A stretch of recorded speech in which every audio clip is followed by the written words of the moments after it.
अच्छा जी, आज हम बात करते हैं स्ट्रक्चर ऑफ एटीपी के ऊपर। हम एटीपी के बारे में जानते हैं कि एटीपी जो है वो energy currency of the cell है। एटीपी को एडिनोसिन ट्राइफॉस्फेट का भी नाम दिया जाता है।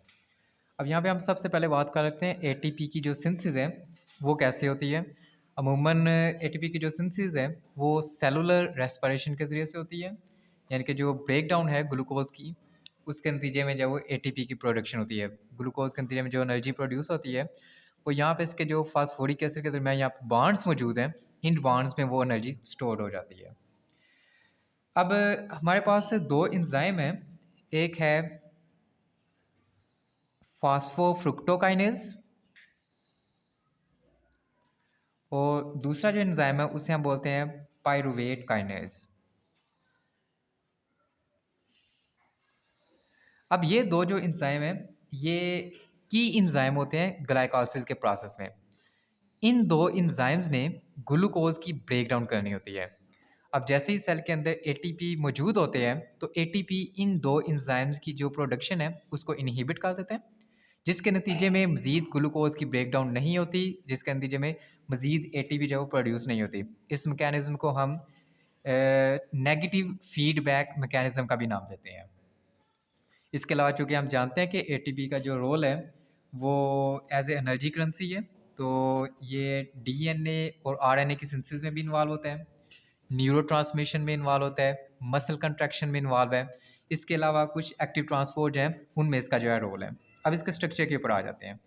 अब एटीपी का जो स्ट्रक्चर है वो 3 चीज़ों के ऊपर कंसिस्ट होता है। एक एडेनिन है, ये नाइट्रोजनस बेस होती है। एक राइबोस शुगर है, ये मोनोपेंटोज होती है। और 3 फास्फोरिक एसिड जो है वो इसके पास मौजूद होते हैं। तो सबसे पहले हम एडेनिन के ऊपर आ जाते हैं। एडेनिन जो है इसका ताल्लुक प्योरीन ग्रुप से है और ये डबल रिंग्ड होता है, 2 रिंग इसके पास मौजूद होते हैं। एक ये वाला रिंग है जो कि 6 मेंबर्ड नाइट्रोजन रिंग होता है। ये 6 member nitrogen ring 5 member nitrogen ring के साथ अटैच हुआ होता है, जिस वजह से हम इसको बोलते हैं कि ये डबल रिंग्ड स्ट्रक्चर है। दूसरा हमारे पास जो स्ट्रक्चर है जिसे हम राइबोस शुगर का भी नाम देते हैं, राइबोस पेंटोज शुगर होती है। पेंटोज हम इस वजह से बोलते हैं कि इसके अंदर 5 कार्बन मौजूद होते हैं और फास्फोरिक एसिड 3 फास्फोरिक इसके पास मौजूद होते हैं, जिसकी वजह से हम इसको ट्राईफॉस्फेट का नाम देते हैं।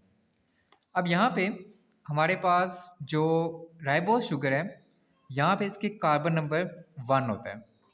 कार्बन नंबर 1 जो है इस नाइट्रोजनस बेस जिसे हम एडेनिन का नाम दे रहे हैं, यहाँ पे इसके नाइट्रोजन की पोजीशन जो है वो 9 होती है। अगर हम इसकी नंबरिंग देखते हैं, यहाँ पे इसकी नंबर 1 बनता है, यहाँ पे 2 है, ये 3 4 5 6, ये वाला 7 बन जाएगा, ये 8 और ये नाइट्रोजन का ग्रुप 9 बन जाता है।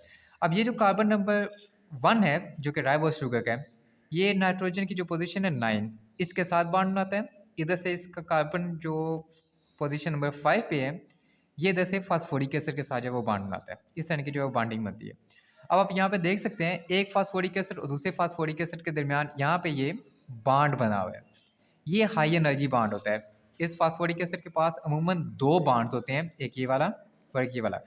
इन दोनों बॉन्ड्स की जब ब्रेक डाउन होती है तो उसकी ब्रेक डाउन के नतीजे में 7.3 किलो कैलोरीज एनर्जी जो है वो रिलीज़ होती है।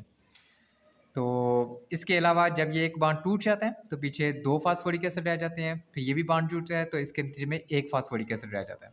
अब यहाँ पे इसके स्ट्रक्चर के ऊपर मज़ीद बात करते हैं। तो अगर तो सिर्फ पेंटोज शुगर यानी कि राइबोज है और एडेनिन है, इन दोनों को हम एडिनोसिन का नाम देते हैं। अगर इनमें हम एक और फास्फोरिक एसिड को ऐड कर लेते हैं तो ये एडिनोसिन मोनोफॉस्फेट बन जाता है।